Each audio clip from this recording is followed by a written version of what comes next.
Hello everyone. तो paediatrics में अब आज हम बात करने वाले हैं फ्लूइड एंड इलेक्ट्रोलाइट इम्बैलेंस के बारे में। तो फ्लूइड इम्बैलेंस पढ़ने से पहले कुछ चीज़ें पढ़ेंगे, कुछ चीज़ें हम लोग देखेंगे जो कि फ्लूइड इम्बैलेंस को समझने के लिए ज़रूरी है। ठीक है, तो इंट्रोडक्शन की बात करेंगे तो ये क्या होता है कि फ्लूइड एंड इलेक्ट्रोलाइट इम्बैलेंस जो होता है वो बच्चों में रैपिडली होने के चांसेस रहते हैं, क्योंकि वो उनका जो बॉडी सिस्टम होता है वो एडजस्ट नहीं कर पाता है इन्वायरमेंट के साथ ठीक से। जितना कि एडल्ट बॉडी टाइप एडजस्टेबल होता है किसी भी इन्वायरमेंट के लिए, उतना बच्चों का जो भी बॉडी सिस्टम होता है वो प्रॉम्प्टली एडजस्ट नहीं कर पाता है किसी कंडीशन में।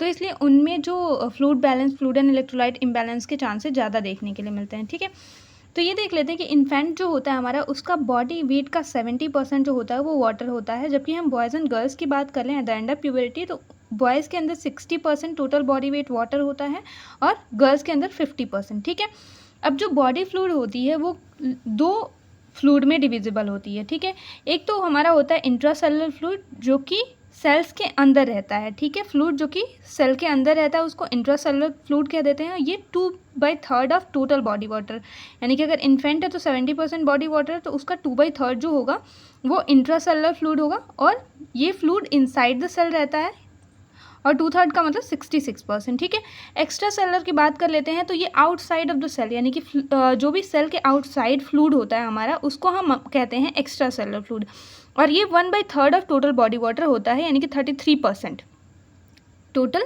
होता है हमारा extra cellular fluid. Intra cellular fluid 66%, extra cellular fluid 33%।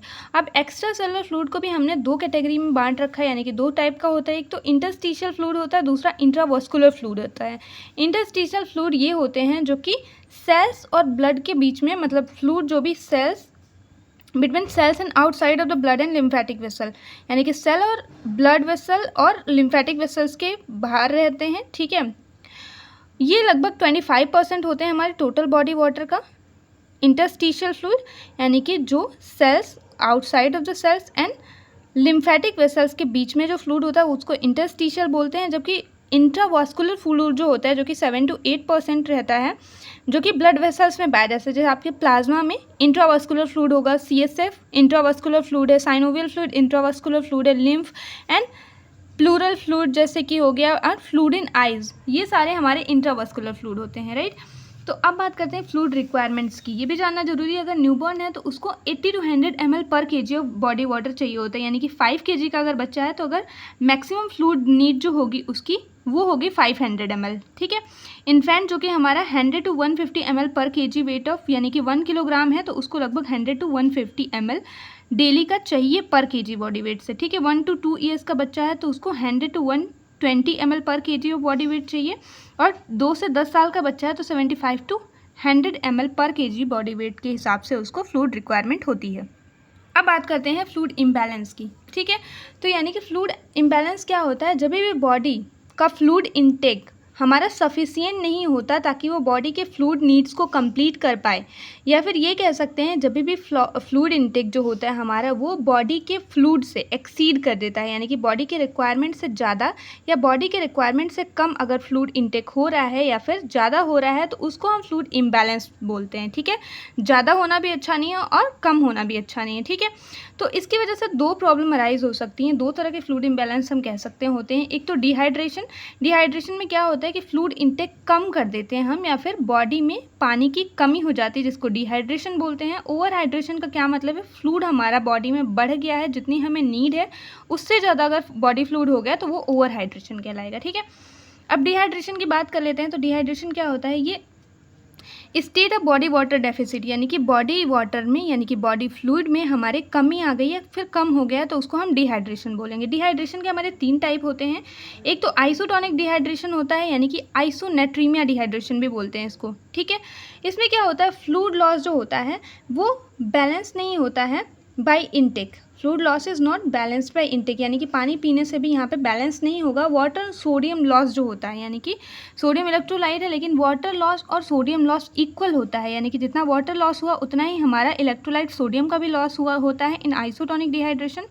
ये यंग चिल्ड्रन में ज़्यादा देखने के लिए मिलता है जब भी उन्हें वॉमिटिंग या डायरिया की शिकायत होती है। ठीक है, फिर हाइपोटोनिक डिहाइड्रेशन की बात कर लेते हैं। इसको हाइपोनेट्रीमिक डिहाइड्रेशन भी बोलते हैं। ठीक है, यहाँ पे सोडियम का लॉस ज़्यादा होता है इन कंपैरिजन टू वाटर, ठीक है। सीवियर या प्रोलॉन्ग वॉमिटिंग हो रही है बच्चे को, डायरिया है, बर्न है, रीनल डिजीज़ में देखने के लिए मिल सकता है। हाइपोटोनिक डिहाइड्रेशन, फिर आता है हमारा हाइपरटोनिक डिहाइड्रेशन। इसमें सोडियम का लॉस कम पर वाटर का लॉस ज़्यादा होता है, ठीक है। इसको हाइपरनेट्रीमिक डिहाइड्रेशन बोलते हैं, यानी कि सोडियम का लॉस प्रोपोर्शनेटली लेस हुआ है देन वाटर लॉस, यानी कि सोडियम का लॉस क्या हुआ, कम हुआ है और वाटर का लॉस ज़्यादा हुआ है, ठीक है। ये डायबिटीज़ इंसिपिडस वाले बच्चों में देखने के लिए ज़्यादा मिलता है।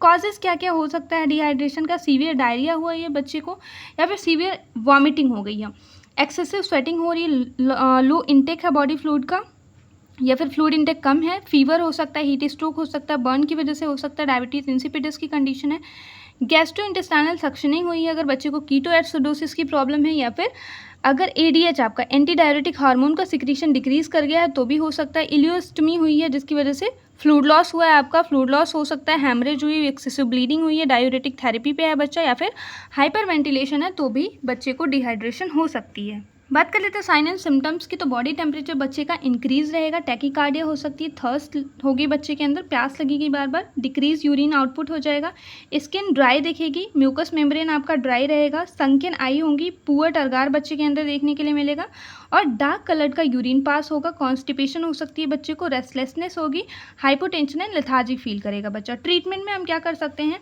तो IV फ्लूइड करेंगे depending on the type of dehydration आपका कौन सा है, आइसोटोनिक है कि हाइपरटोनिक है या फिर हाइपोटोनिक है, ठीक है। तो अगर हाइपरटोनिक सोल्यूशन देंगे हम तो 10% डेक्सट्रोज यूज़ कर सकते हैं, 25% डेक्सट्रोज सोल्यूशन यूज़ कर सकते हैं, या 5% डेक्सट्रोज ऑफ NS, यानी कि डिपेंड करता है कि आपको मतलब अगर सोडियम का अमाउंट कम है तो उसके अकॉर्डिंग से हम हाइपरटोनिक, आइसोटोनिक और हाइपोटोनिक सोल्यूशन को चूज़ करेंगे, ठीक है।